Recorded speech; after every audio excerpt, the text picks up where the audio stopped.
Hello, everyone, and welcome to your first day of class. I'm Marketing Communications Manager Daniel Sloan, and on behalf of Trident, I want to say thank you for taking the next step in your educational journey with us. New students often have a lot of questions, and we're here to help. As a way to ease you into our unique student-centered model, we've designed this webinar that will cover all the areas vital to success in your chosen program. We're joined by two presenters today. First, I'd like to introduce Dr. George Delgiero. Dr. Delgiero joined Trident in 2010 and currently serves as a full-time instructor and course coordinator in University College.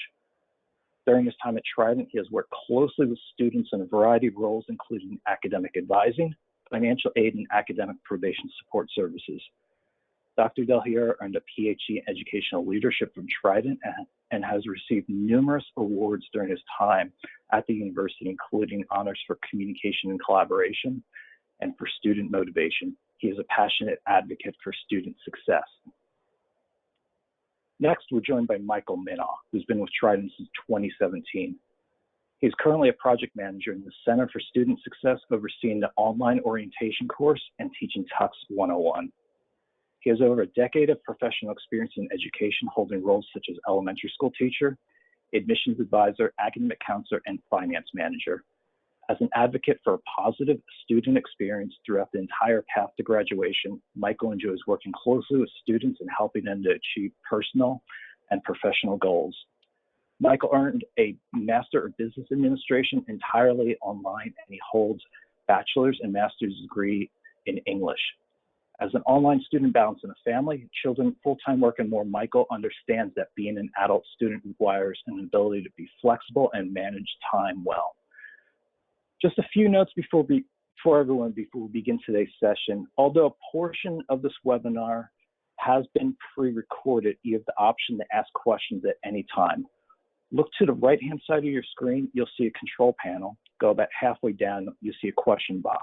If you have any questions or comments, you can submit them there.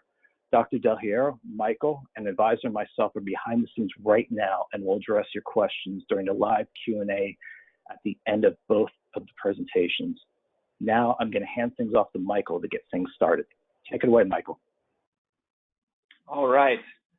So first off, I want to say a big welcome to everybody to Trident. We are very excited to have you here, and we're excited that you're here on this first day of class webinar. You're already going to get some of that special sauce to help you move forward and be successful here at Trident. So what we're going to talk about today, a couple tips for success. That'll be my presentation.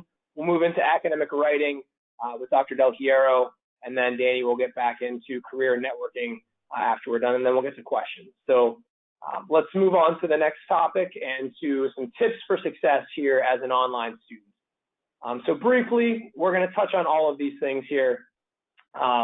These are very generic aspects of a successful online student, really any student at all.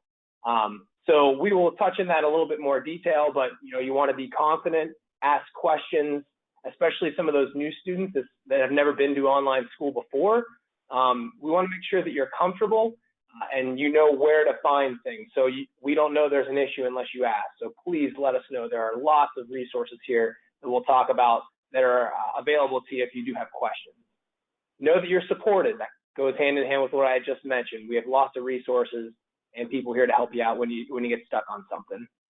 Get to know your professors and your peers. They are a great resource when you're in the classroom and you have questions about your specific subject in your class. They can be a great resource to you. Time management, that is a big one as an online student. That is something that you need to really start thinking about and planning. Today is a great day to do that. The fact that you're here alone tells me that you are taking this seriously, and that is something that you want to take seriously, is time management. We'll talk about your long-term academic planning, and then just with everything in life, you got to have fun. I know that Danny had mentioned it's a little bit of a different time that we're in. There's still a lot of joy in the world. We got to make sure we're having fun with everything we're doing. So let's talk a little bit more in detail about some of these aspects here on the next slide. So the first thing that I want to talk about that's very near and dear to me is time management.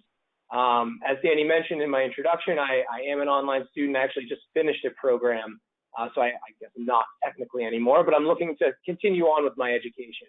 I'm also a father of 2 children. I work, as has been mentioned, I know that many of you out there are here in the online world because you all wear different hats and you all have different responsibilities that you have. Online schooling is a great option for those that can be flexible, and you can fit that time in your schooling into those moments in your day that you can fill them, and you can get a lot from that. But that time management plan is something that you need to be successful. So a couple of things that we want to talk about. Everybody's time management plan is going to be a little bit different. So create one that is going to work for you. When I was a student, what I found most helpful was setting aside specific times of the day, a couple of days a week, that I would go to school. I would treat it just like I was, going to class at a brick and mortar institution. So Tuesdays and Wednesdays in the evenings, and then Saturday mornings were my class time. So my family they knew that was something that it was important to me, and I was able to go into the office and I was able to do the work that I need to do for my class. So whether that is something that you need to do, or some students will log in every single day just so they're in the flow of getting into the classroom, and then they get more comfortable, especially those new students that have not attended online classes before. You can poke around, you can get used to that flow of being in there every day, and then you're going to find that rhythm that is going to work for you. But I definitely would consider setting aside specific times and days that is going to work for you. Now, with the online school, we know that holidays, weekends, even with brick and mortar school, there are holidays, birthdays, things that come up in the middle of classes. So it's great that this offers you that flexibility, that you can still attend those things, you can still have a weekend, you can still have family time, but you can plan around that. So you know what is going to happen in your life in terms of schedule for the most part, if it's a birthday or a holiday that you're going to go on vacation for. So you can schedule time around that. You can do a little bit of more work ahead of time, or you can do a little bit of work after when you're done. So it's a great way that you can fit this stuff in to your life and still get your degree. Some people thrive on list making. That is my wife. So she is someone who wakes up every day and she writes down a list of 15 things she wants to accomplish in the day. She gets a lot of joy out of crossing those off. So maybe that's you. Whatever that time management plan is, it is definitely something that is the key to success as an online student. What I tell all of my students is that the beauty of online school is that you can go to classes whenever you want, but you can also not go to classes whenever you want. So when you develop that plan, you're able to hold yourself accountable to be there when you need to be there. Built into that plan needs to be some support and some flexibility too, because we all know that something is going to happen. Plans don't work out every single time. So if that happens, don't get discouraged. You need to let your professors, your advisor, your advising staff know, so we can talk about some options on how to, maybe work around that plan and be flexible. So let's talk on the next slide about some of those other resources that are here to help whenever that plan does not work. So many of you have already met your admissions advisor. That is the person that is your point person from the onboarding process. Many of you may have also met your finance advisor. That is the person that's going to help you with anything financially related, how are classes paid for, etc. If you have not met them yet, the third piece of the puzzle is your success advisor. That's kind of your academic team that you have available to you. Your success advisor is your academic advisor. They're with you through the first day of class today until graduation. So any sort of questions that you have about classes, when you're going to graduate, any of that stuff, that is geared toward them. They're going to keep you on track for your program. So like I said, if you have questions about what classes, how many classes, anything like that, what transferred in, if you're transferring in credits, that's going to be questions that your success advisor will be happy to help you with. And finally, cannot forget professors. I've been hearing so many things from a lot of my students about the amazing, amazing professors that we have here at Trident in terms of the support that they offer. They go above and beyond to help their students. So if there is an issue that you're having, maybe you're falling behind because that time management plan isn't working. Maybe you have to take care of your kids because they have school too and they're at home learning. You want to communicate those issues that you're having with your advisors and your professors. We want to make sure that we help you if you are having challenges, but we can't help any problems that we don't know. So please, if you are having issues, reach out to to somebody, your academic advisor, your admissions advisor, your professor, we want to make sure that you know that you are supported here at Trident, and we are happy to help you get through that. Besides the the personable people that we have here, there's also online resources that are available to you. So a couple of things that we'll mention briefly. The writing workshop and the writing style guide. After I'm giving my presentation here, Dr. Delgiero will speak a little bit more in depth about academic writing and the importance of that as you go throughout your academic progression as a student. Along with that, there are math assistance. So Math 95 and Statistics 95 are some kind of bridge classes that you can take if you want to polish up your skills. I got my undergrad degree in English, so those would be two classes that I would definitely be going into if I need to brush up a little bit of math skills. Along with that, there is a website that we do have available that we've just developed that does offer support on a wide range that Daniel is going to share with you in the chat if you'd like to check out. That is also another online resource that is available to you that offers resources ranging from some of these support systems to how do you reset your password, so any sort of technical issues is a great resource that we've just recently developed. If you're not able to reach anybody, maybe it's 2 in the morning and you're trying to get some help, that is a great resource that is available to you as well. Let's talk a little bit further about some additional inside the class resources that some students have available to them, depending on the course that they're in on the next slide. So in specific courses, there are additional support that you have access to through tutor.com. The courses that are listed here are English 101, Math 101, 102, BHS 220, Operations Management 300, Finance 301, Tux 101 and 301. A lot of these courses we found that students struggle in, so we want to give a little bit of additional help inside of these classes, just to bridge any gaps that you may have between the content in the course and maybe something's not clicking. So this is 24-hour a day tutoring help for these specific classes. You'd access this inside of those specific courses. So if you're scheduled for an English 101 class in the future or Math 201, you can log into that more section in the class, and you'll see that link for free tutoring. That only appears in these specific courses, but it's a great resource if you do need some additional help. So let's move to the next slide. We'll talk about something that's very near and dear to my heart. That is the orientation. So as Daniel had mentioned, I am the orientation facilitator. So you may have seen my face or my name commenting back to some of your posts. If you have been in there, checking out the course and seeing what a mock classroom is like. If you have not, I highly recommend it. I know that today's your first day of class, but you have access to the orientation for 6 months. It is a great resource to help essentially build confidence. It's a mock class. You can't do anything wrong, so you can click and you can submit things, and you're going to build that confidence to be able to navigate the classroom. Finding where resources are is half of the battle as an online student. So if you have that already under control, then you're stuck with the content, that's the part that's the fun part, the engaging part. So we don't want you to be thinking, where do I go to find my grades, or where do I go to access how to email my professor? You can find all that information inside of the orientation. We found that students that do participate in the orientation are far more successful than those that do not. So if you have not yet, I definitely recommend it. I look forward to seeing your threads in there and replying back and getting to know you a little bit more. But yes, you'll have access to that for 6 months as a student. So let's move on to the next slide here, and we'll talk about what to do now. So we've mentioned a few things in terms of successful tips, ways to be successful as an online student. So what do we do now?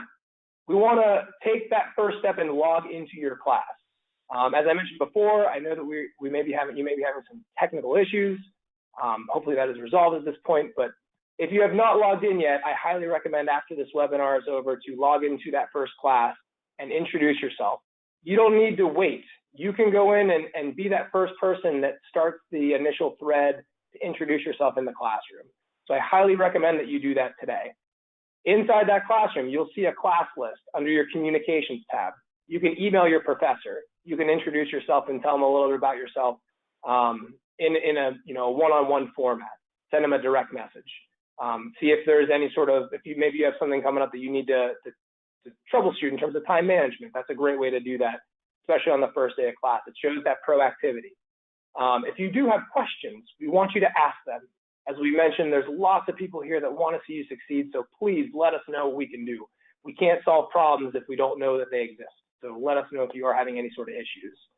As we mentioned before, develop that time management plan. That's going to be individualized to you, but you definitely want to make sure that you are working in a way that is working for you. Make sure it's flexible, but still allows you to maintain that work-life balance. That's definitely what we're all about. And then finally, check in with your advisors as you need to. So you may be hearing from your success advisor or your finance advisor throughout your time frame here, just to make sure that things are okay. Don't be alarmed. We just want to know that you're all right and get to know you a little bit more. As Danny mentioned, I am also a success advisor, so I may be talking to some of you sometime here, which would be very exciting. So finally, let's wrap all this up and talk about what we're going to do now. So we're going to review the course. So log into the class, get to know the calendar, get to know the format, get to know where to go if you need help. Create that time management plan. That is definitely a key. I cannot stress that enough. Make sure that you're completing all your assignments, including those threaded discussions.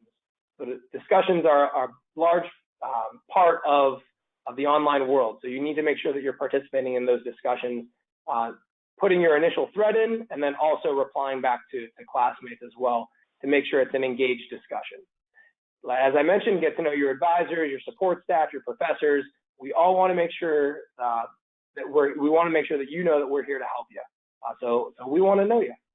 Introduce yourself. Don't be afraid to be that first person to say hello. As we mentioned, participate in your Module 1 threaded discussion. I would suggest doing that by Wednesday. So that's 2 days from now. I'm giving everybody on this webinar a piece of homework. Make sure you go in and you do your discussion by Wednesday. You can be that first person that starts the thread and really get that classroom going and get that energy going inside that class. That is definitely something that you want to do. And then finally, be proactive. If you do know that something is going to happen or something in terms of the future, you have a birthday or a holiday or something like that, there's an issue coming up, let us know what we can do. Be proactive. Reach out and let your advisors, your professors know that you are having some issues, and we can figure out what we can do to help overcome those issues. That's what we're here for. So with that, I'm going to turn things over to Dr. Delgiero. He's going to talk a little bit more about some of those tips we talked about with academic writing. So Dr. Delgiero, the floor is yours.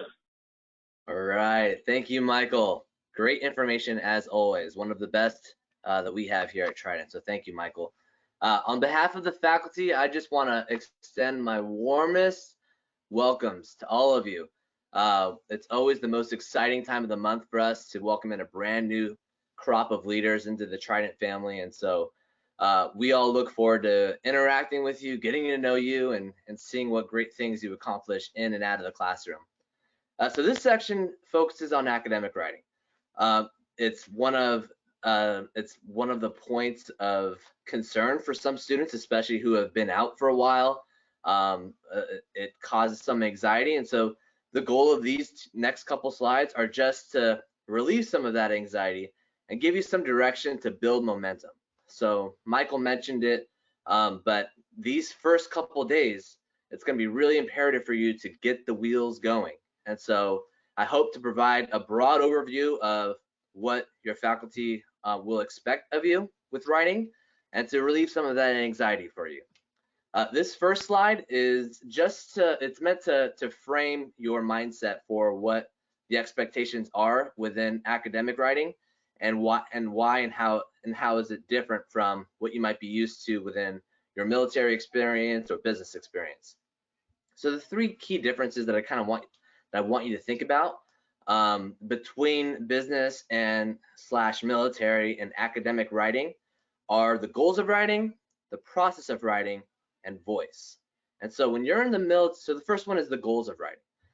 If you're going to graduate from an accredited institution, you're expected to have a high degree of written and oral communication skills. And so that is kind of what we're helping prepare you for upon graduation. So the first point that I want you to think about is the goal of writing.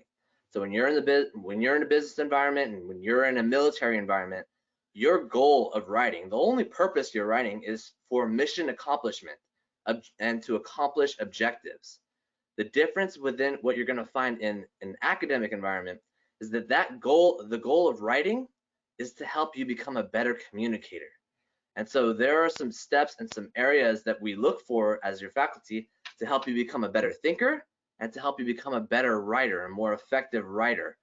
So for example, within the military and in business, you're writing to accomplish this objective as quickly and efficiently as possible. And when you're in your academic classes, we're looking for your logic and rational thought development of your ideas. So sometimes this comes out when you're answering questions as maybe a 1 to 2 sentence or a 1 to 3 sentence reply to answer a question, because you're in that mindset of answering the question and giving the conclusion as quickly and efficiently as possible. But that's not the only thing. That's actually not the most important thing that your faculty is looking for. It's not really what we're looking for. We're looking for the reasons why and how you came to those conclusions, your critical thinking skills, and your logic and your rational thought development. And so that takes more time and it takes more effort to lay out those arguments and to do the research from different sources and integrate the background readings into your experience to support your conclusion. So your faculty member is not just looking for the answer. We're not just looking for the conclusion. We're looking for your reasons why, the thinking and the evidence behind it, and your logic and your rational thought development. The second area of that's a challenge or the difference between military and business writing versus academic writing is the process of writing. So when you're in a business environment or you're in a military environment, your superior would give you a command or an objective to write up a memo or write this up or write that up, do a report. You pass it off to your superior edits it, adds a couple things, passes it off to their superior, and before a decision is made, there's 2 or 3 hands that have touched this document. That's different than what you're going to find here and what your experience will be in an academic environment, because you are the single author of this document, of this assignment. So you have to go through the brainstorming. You have to go through the outlining and the editing and the drafting and the formatting, and all those things take time.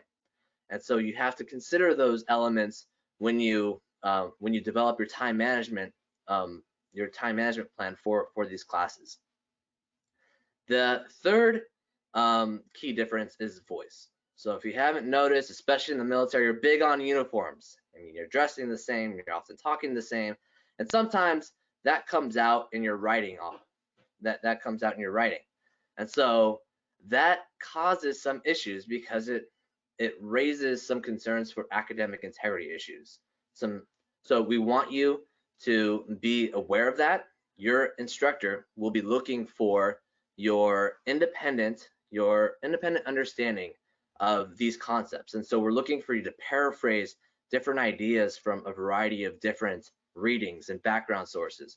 We're looking for you to summarize some of these ideas in your own words. So quotations are great, but your instructor will care more about your understanding of these concepts. And that is different than stripping out a quotation and sticking it in your paper. It's fundamentally different, and it takes a lot more critical thinking and a lot more time and effort to summarize these different ideas in your own words and put them in. But that is what your instructor is looking for. And if you consider these things, you will reap the benefits of this program upon graduation, and I promise you will become a more effective communicator and contributor to your organizations. The next slide is just meant to give you a general overview of academic writing structure. And so this this is not an all-inclusive slide. These are just some tips that I, as an instructor, I see students kind of missing these points. And so as a writer that you may not have as much experience in an academic environment, or maybe you've been out for a while, I hope that this gives you some direction to get the wheels going and build up that momentum early on.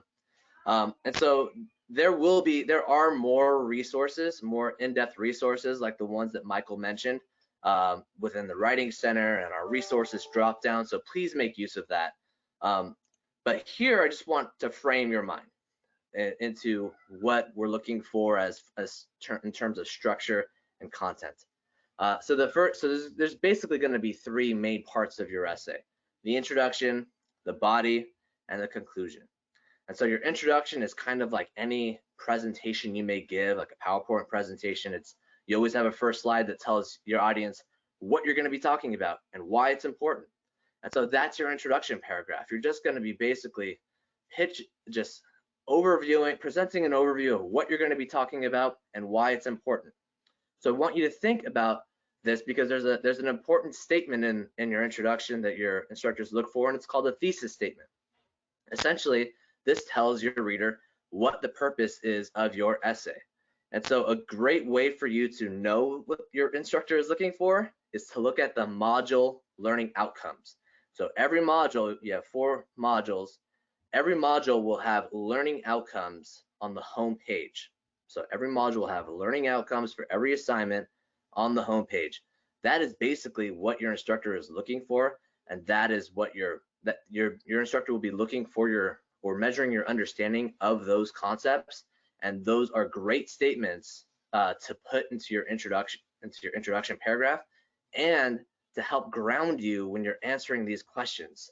So in addition to the learning outcomes, your assignments will have like 3 or 4 questions that you have to answer. Use those learning outcomes as like the lenses to view those questions. So address the learning outcomes through answering the questions. So consider that with your thesis statement development, and definitely make use of those module learning outcomes, because they give you what your instructor is looking for on each assignment. From there, you got your body paragraphs. And so the best recommendations I could give you when you're first getting going in your writing is to break up those questions into sections and subsections using headers and subheaders. So just like on a PowerPoint presentation, you have headers that tell your reader or tell your audience what this slide is about. Same thing within your essay. Include a header, include subsections within that make it overtly obvious to your instructor that you are addressing this part of the assignment. This is the key term that you're going to be addressing. So not only does it provide some structure for you for your essay, but it also makes it very obvious for your instructor that you are hitting all those points within your assignment. And so again, going back to the content of your assignment, is your instructor looking for the conclusion? Yeah, sure, we're looking for your answer to the question, but again, we're looking for the reasons why. And so when you draft your paragraphs, I kind of want you to think about aiming for about 4 to 7 sentences.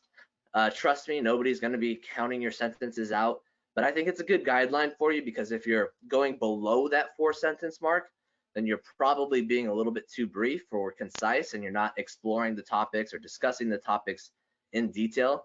So make sure you're going back and citing some evidence from your background readings. Again, we're looking for APA citations and some evidence, some objective research and evidence to support your conclusions. And if you're going above that 7-sentence mark, then you're probably rambling on too much, or you could make that into a more concise structure to better highlight your ideas, or you just need to break up that longer paragraph into some more paragraphs, into maybe 2 or 3 paragraphs. But you don't want to go on and on a page and a half of text, of block text. You really want to break that up into small sections and subsections, include those headers, and make it really easy for your instructor to pick out those main points. If you're struggling, again, I talked about the thesis statements above. But if you're struggling in terms of how to start a paragraph and what your instructor is looking for, I always mention these points right here. Define the key term, explain the application of the key term to the assignment, and then discuss why the concept is important to either the module learning outcome or just the class in general, specifically and with specific focus to the module learning outcome. So those 3 points, I think if you cover those, that should get you to that 4 to 7 mark. Include some evidence in there to support your ideas, and that's a great way of just getting started. This is not going to be the perfect way. I can promise you that your instructor will give you feedback, but it's really important for you to take that feedback and then just continue to build upon it. Your instructor is not looking for perfection. In fact, you shouldn't expect that of your instructor. We're here to make you better communicators and better critical thinkers. That's our value. That's our objective. And so when you explore these concepts in a variety of different ways by defining and explaining and discussing the value of these concepts, you're in essence exploring these concepts from a variety of different ways, and you're thinking about them in different ways. So consider that when you're drafting up your assignments. And then the conclusion paragraph is the last part of your assignment, and it really just reflects, it's just kind of like a reflection of your introduction. Your introduction is telling your audience what you're going to be talking about, why it's important, and your conclusion is going to be basically stating what you already have talked about and why that's important. And so they're mirror images of each other. Again, this is not an all-inclusive, these are not all-inclusive suggestions. It's just simply to get the wheels going, and over time you're going to receive more detailed feedback from your instructor to become a better written communicator, a better writer. And so I just highly suggest that you accept that feedback, and with willing and open arms. So I hope that helps. Again, refer back to the resources under the writing resources under the resources tab if you need some more in-depth advice. Always reach out to your instructor, because we love hearing from you and we love to support you in this process. Honestly, it is our honor to serve you. So please make use of us. And with that, I am going to transition back to Daniel Sloan.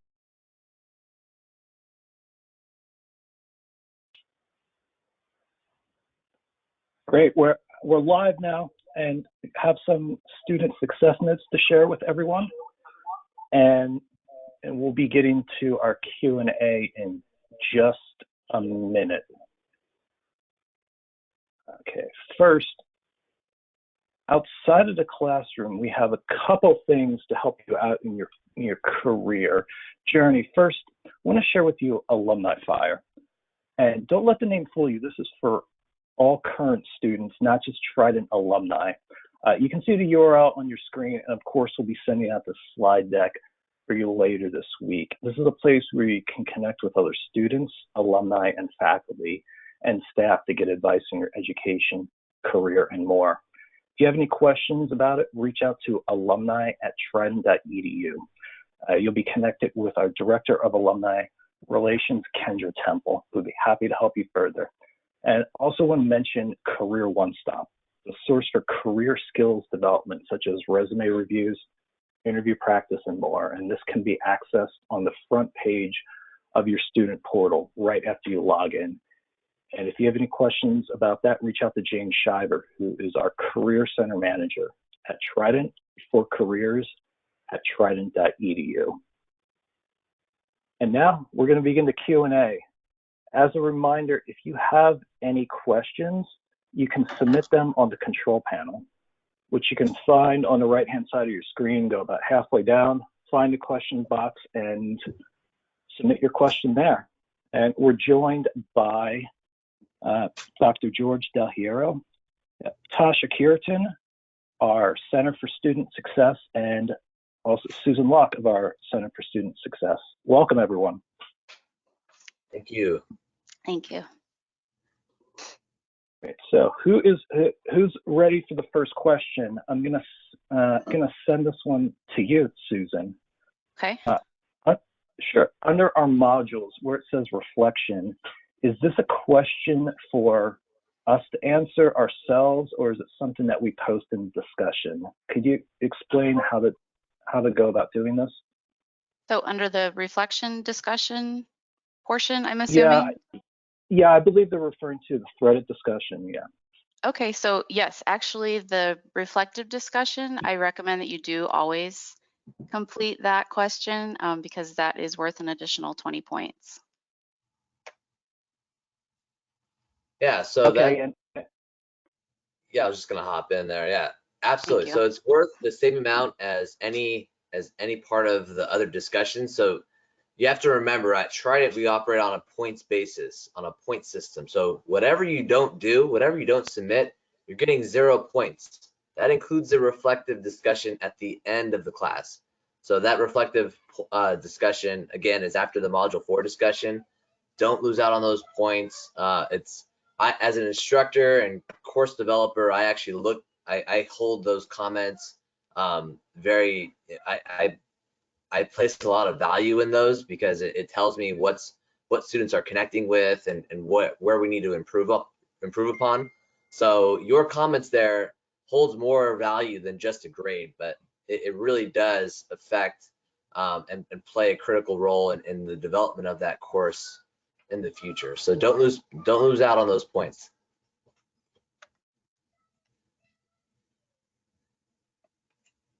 Great, thank you. Let's see, and then next question, I'm gonna send this one to Tasha, and welcome back, Tasha, after a few months of not doing first day of class. Great to have you back. Question is, are the course requirements the same for certificate programs, example, the discussion, case, and SLP? Because in my experience as a degree, when I was getting a degree at Trident, that's what I had to do for every course. We have different certificates, so I want to make sure I understand that question too, because we have certificate programs, professional certificates, and then we have certificate, like a graduate certificate. And so if it's a graduate certificate program, then the expectation is the same as far as the module breakdown. The classes are even going to be 8 weeks additionally. So it's going to be the case assignment, the SLP, and the discussion as if it was a regular class at Trident. Whether you got your bachelor's degree, it would be similar in the structure, just a deeper level of critical thinking. If you've done a master's degree at Trident, then it would be, the courses are they're in the same program, very similar. If it's a professional certificate program, that's a little bit different. They are module based, but I'm sensing by the question that it's more of the graduate certificate. But if it's modular based, if it's the professional certificate, at that point, the classes are 4 weeks. There are quizzes and there's weekly participation. So the structure is slightly different than like your bachelor's and your associate's and master's level courses.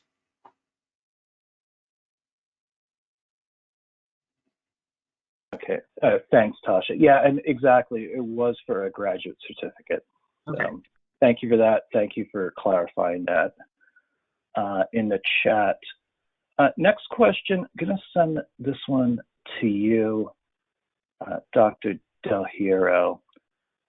Let me see, make sure I have the right question for you. Can you, Dr. Delgiero, what is a passing grade for classes in the bachelor's programs? And you know, as a military student who can often be out in the field, you know, sometimes I worry about what I'll need to do to get ahead on things and try to reach that level. So any advice there would be appreciated. Yeah, so it's changed over time, but I'm gonna kick this one over to Tasha because I know that she deals with this all the time with satisfactory academic progress, and I don't want to mess this up. So Tasha, can you take this? I wanted that one. No, thank you for asking that question. So if you said you're military, so that changes it a little bit. So passing at Trident is going to be a D or higher unless it's the capstone in your bachelor's degree. However, if you're using tuition assistance in your active duty military, you want to make sure that you maintain a C or higher grade in your class so that you don't have to pay back that tuition assistance. And so you might get a C minus and you pass that with Trident,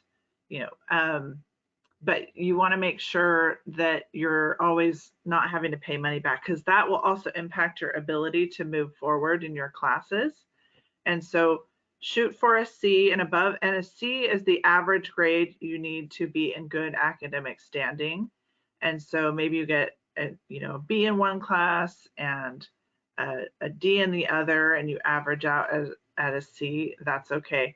One thing to note for everybody in the bachelor's and associate's programs is that when you're in your last class, which is your capstone course, you need to get a C or higher. So usually the bar is at a D unless you're in your capstone, because that proves that you are competent in that area, and then you can move forward. A C minus would not be passing in the capstone. And just to add in for the master's degree, for anybody who's been at Trident in the bachelor's degree and then went on to the master's degree now and you're just starting, the expectation is higher at the master's level. So a B minus is the minimum you can get at the master's degree to pass a class. Anything in the C range, which was different because in your bachelor's degree, anything in the C range would not be passing for the master's level courses. Now you can see why I passed that one off to Tasha, because I would have messed that one up. I want to make sure, did I answer, was there two parts to that question or just the first part? Yeah, it was multiple parts, but you did. It was a great response, and we might have to save that one for the future. It was very thorough, and the student says thank you. I will say the clear explanation. So a follow-up question that we normally get to that is, can we resubmit assignments for a higher grade? And so the answer to that is, it depends on your instructor. So always, always, always reach out to your instructor before or after you submit an assignment, if that's depending on your preference. But you always want to consult your professor first and foremost, because it is definitely different between your introductory level classes within university college versus your programmatic classes versus your upper division classes versus grade level. And even there, like the differences between instructors can vary pretty dramatically. So you always want to reach out to your instructor. For me, I could speak for me and those that I work with within university college. I'm open to having students resubmit assignments and incorporate my feedback. I just want you to do as well as you possibly can within your program and have you get and have you find that success. So I know that a lot of our instructors, most of our instructors actually do prescribe to that kind of an approach, but please don't assume anything. Reach out to your instructor if you fall into that boat. Can I add something to that? Sorry. One thing that I recommend also is that you keep track of your points as you're going through the class. So under the course requirements section of your syllabus, there's actually a grading scale that will let you know how many points you need to get that, C minus, C, B, A. And that's really also helped me to keep track of that. Yeah. Great advice, Susan. Definitely no need to apologize. It was that's great information for students. And Dr. Delgiero, like clockwork, we got that question, or at least a similar question for you. And I'm going to ask it since it is a little different. And if a student is low on his or her overall class points to complete the course, can a professor provide extra credit points?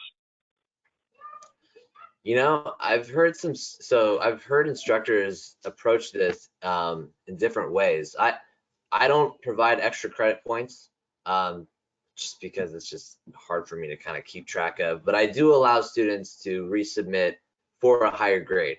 I do know some other instructors do allow for extra credit and kind of calculate that in their own way.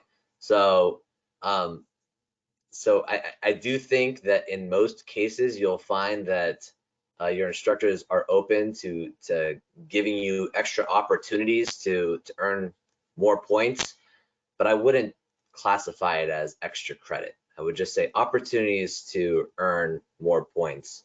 But I know Tasha also is an instructor, and so I'm open to hearing any other ideas on that you may have heard of.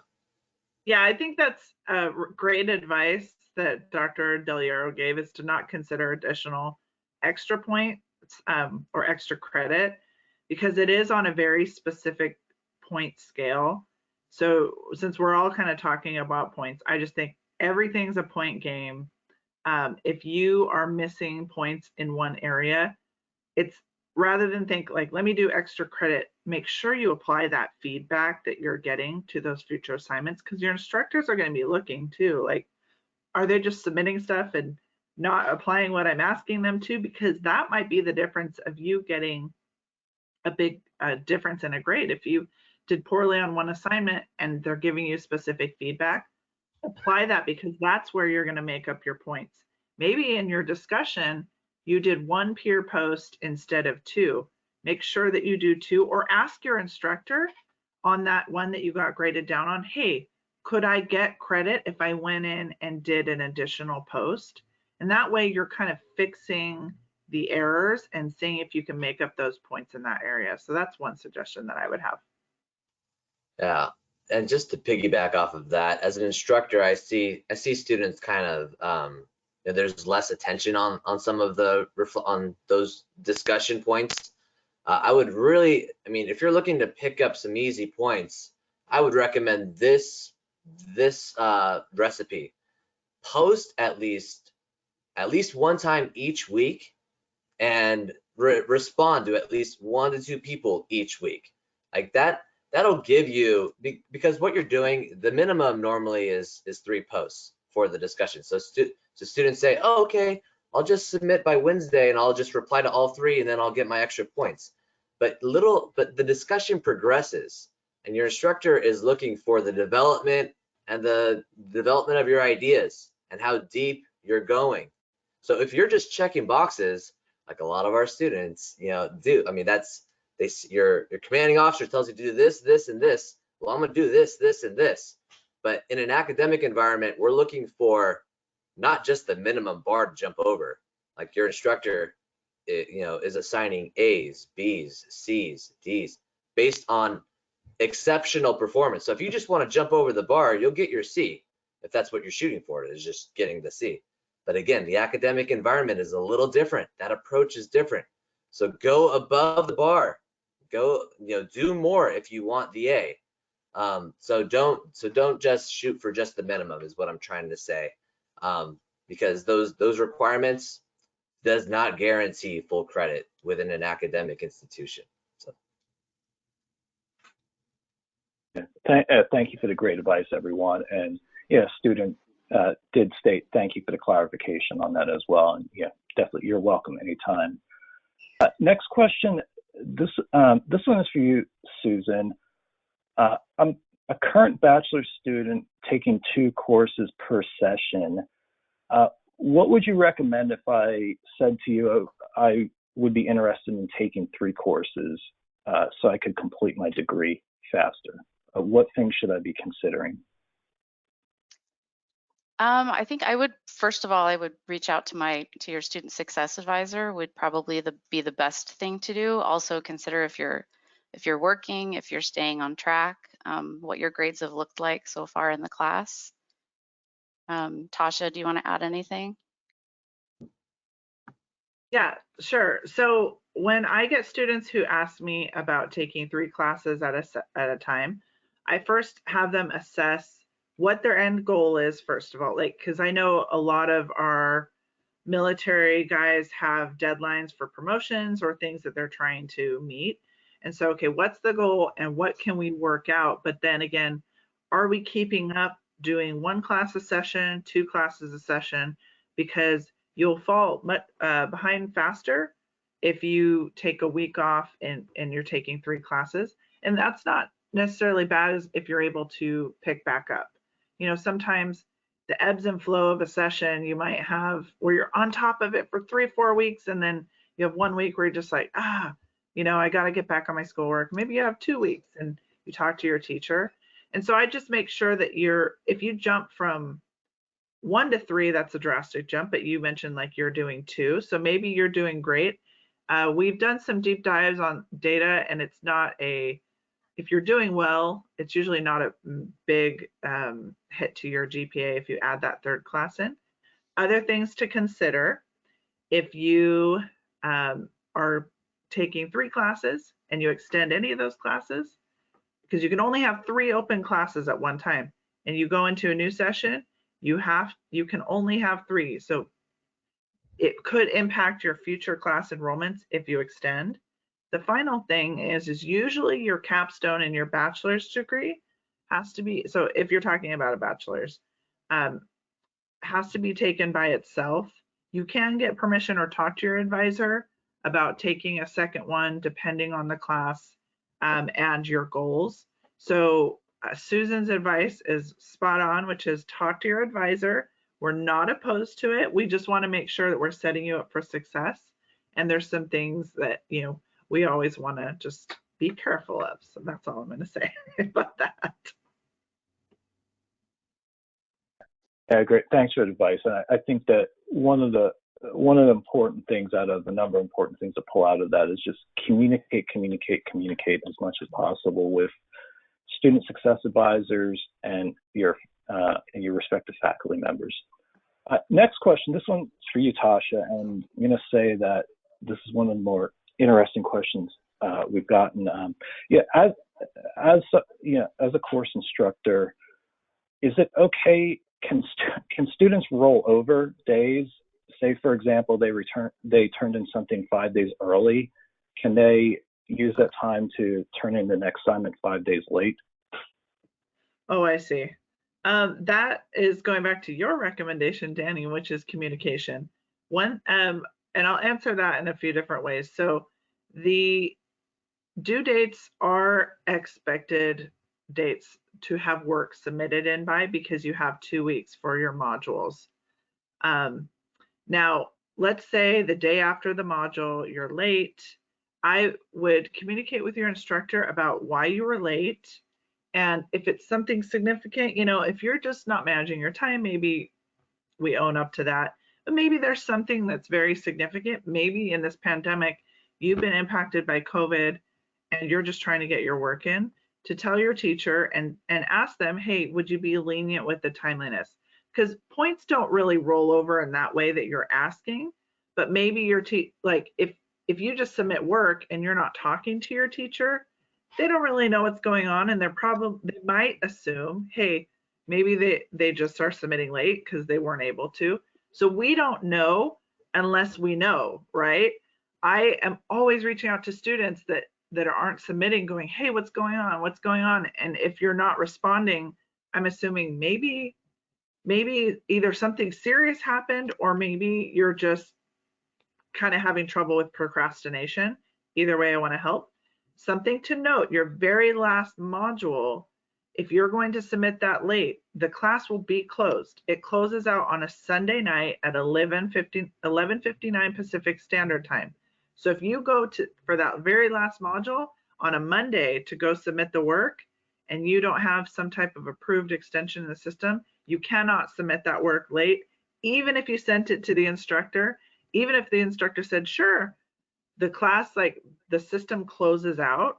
And so just be aware of that. But within the actual session, I would talk to your teacher, submit the work regardless so that you're not missing points, but then talk to them about the timeliness points. I know there was a lot I put into that answer, but the key is communicate. Don't submit your module 4 late. And if you feel like something's come up at the end of your class, don't just say, hey, it's a wash. There's nothing I can do about it. Me and Susan every day are on the phone just trying to talk to students to say, we are here as your cheerleaders. We want you to do well. Here's your options. And even if it's the day after class and the class is closed, you'd be surprised there might be some options for you where we can help. But the sooner you reach out, the better. Yeah, everything that Tasha said is spot on. And I just want to kind of point out a theme that should be reoccurring right now. And it's that flexibility piece of Trident. So we talked about graduation. That is flexible. That's one of the greatest strengths of being at Trident, is you have that flexibility of graduating sooner if you can. If you needed to take some time off, you can take the time off and then make it up later. You have that flexibility. So work with us, and that whole communication piece. You know, we're problem solvers, we're strategists to help you accomplish your goals in a flexible way, in a way that meets you and your needs. And same thing with what happens at the very granular course level. If you know, week by week or day by day or session by session, if you need flexibility, we've got the policies, the protocols in place. Just make use of us. The sooner we know, the better, the more effective we are at helping you achieve your goals. So I just want to point out that theme, that key differentiator of being a part of the Trident family, and it's that individualized support, it's that flexibility that we offer within our programs. And one other point to add, because this question does come up a lot as well, is that remember 11:59 p.m. Pacific time, and it's Pacific time. If you're in Korea, it's not 11:59 p.m. there, or if you're in New York, it's Pacific time. So keep an eye on that. So sometimes you might have a little less time there for those of you in Hawaii. So last question we have for today. Going to send this to Dr. Delgiero, but just one quick point before I ask is that if questions come in afterwards, we will follow up with you. So don't think that your question's going into the ether or anything. We'll reach out to you after the webinar, and we'll have your respective advisor handle that for you. So Dr. Delgiero, does Trident recommend students to write their essays in the MLA or APA style of writing, or does it depend on the professor? Yeah, so the quick answer is APA. So I would strongly recommend APA to everyone. Some instructors are more lenient than others. Some just are looking for some kind of a format, a standardized format. But all the resources within our writing style guide and all the approaches that we have, I mean, it's even in the rubric, APA style. And another follow-up question is it blanking out on that. Is it 6 or 7? Is it, you know, which version is it? Version 6 or version 7? Right now we're still transitioning from 6 to 7, but if any of you are concerned about style, just stick to a version, probably whatever is most convenient to look up on either the Writing Resource Lab or Purdue Owl, and I believe that was mentioned earlier on in the presentation. But Purdue University just kind of has this, you know, they're like the standard. They basically convert the entire APA manual and update the versions so quickly. They have an entire division based on this. So Purdue Owl, Owl stands for Online Writing Lab. I would refer you to that website for a really great overview of APA. So that's the answer to that. Thank you for that, and thank you everyone for your questions today. Good luck in this session, and I'm going to hand things off to Susan, who's going to end today's webinar with a student success story. So, thank you. Bye all. Good luck. Thank you. Bye. Okay, I would first like to say that I'm also a student here at Trident. As you can see, I'm working from home.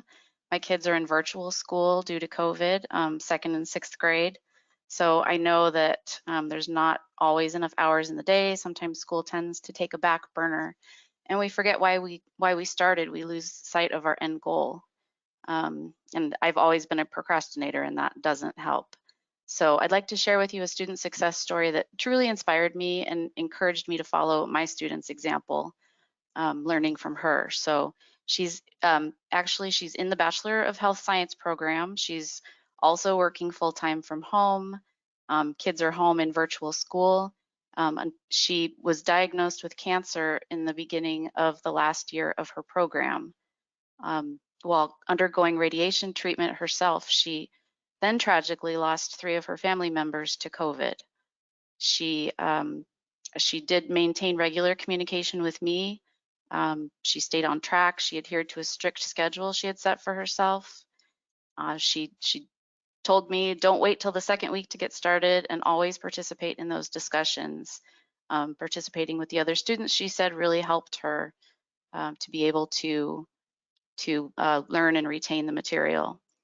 She does plan to take a break for a couple of months, and then she plans to return to pursue her master's program. So I found her story very inspiring. It's helped me to refocus and stay on track in my program. Really puts things into perspective. So I want to thank you for attending the first day of class webinar. We hope you learned something today that will help you succeed in this session and beyond. If you have any more questions, please reach out. We'd love to hear from you. Have a great day, and we'll see you in class.